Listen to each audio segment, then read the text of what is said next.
Hello po mga kaibigan sa inyong lahat. Sana'y nasa mabuting kalagayan ang bawat isa.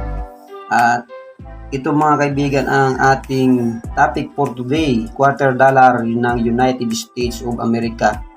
Mayroon ka ba nito? Yung ganitong klase ng quarter dollar mga kaibigan.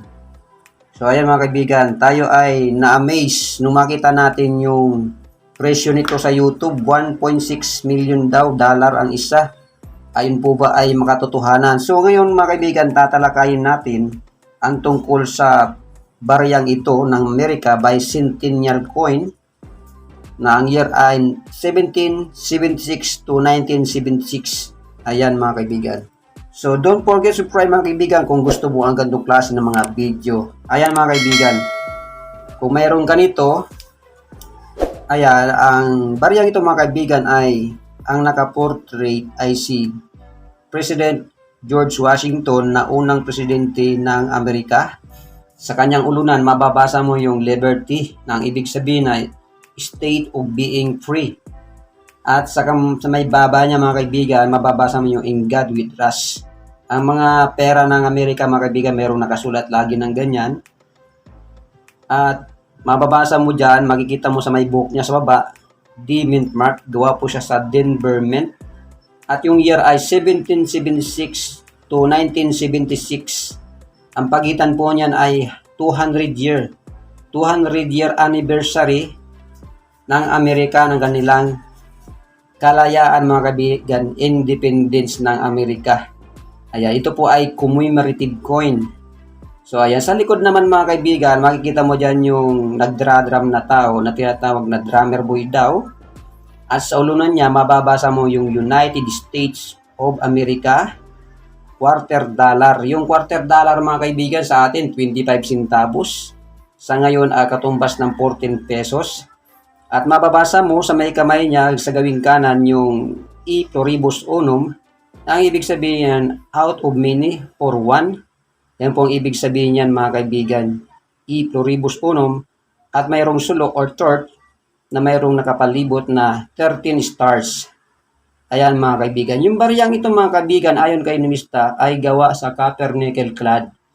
Ibig sabihin, pinaghalong copper sa nickel, yung ginamit na material sa bariyang ito mga kaibigan. So ito po ay Denver Mint, gawa sa Denver Mint.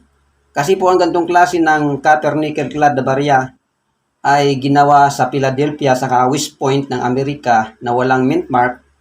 Merong D Mint Mark, Denver Mint, at saka San Francisco Mint.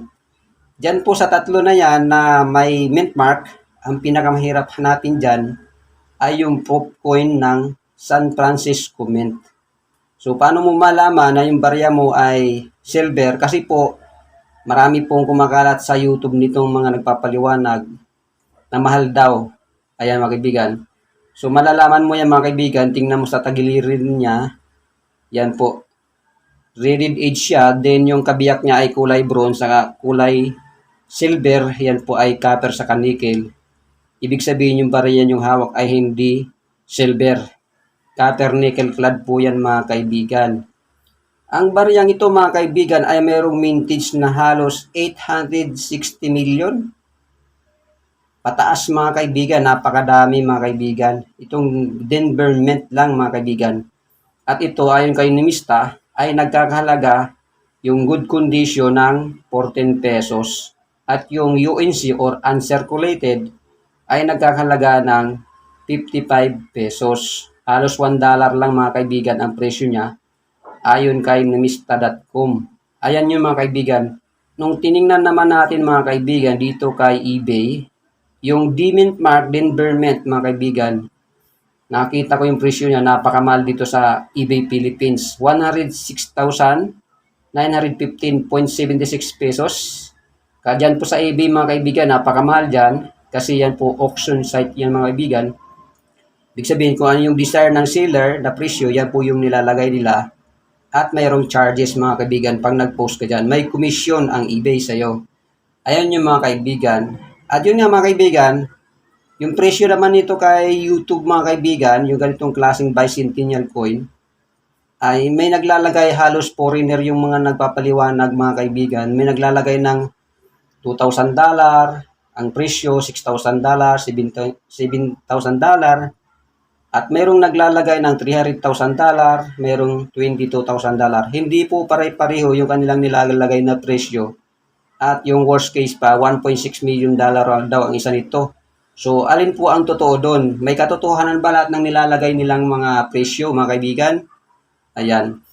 Dito naman mga kaibigan sa ating Coin Collector Group Side B, kung sa Pilipinas lang lokal, ay yung gantong barya mga kaibigan, kung collector ka at bumubuo ka ng series, yung UNC nito mga kaibigan, yung uncirculated, yun po ang hinahanap nila, saka yung EU condition, almost uncirculated na bagong-bago pa.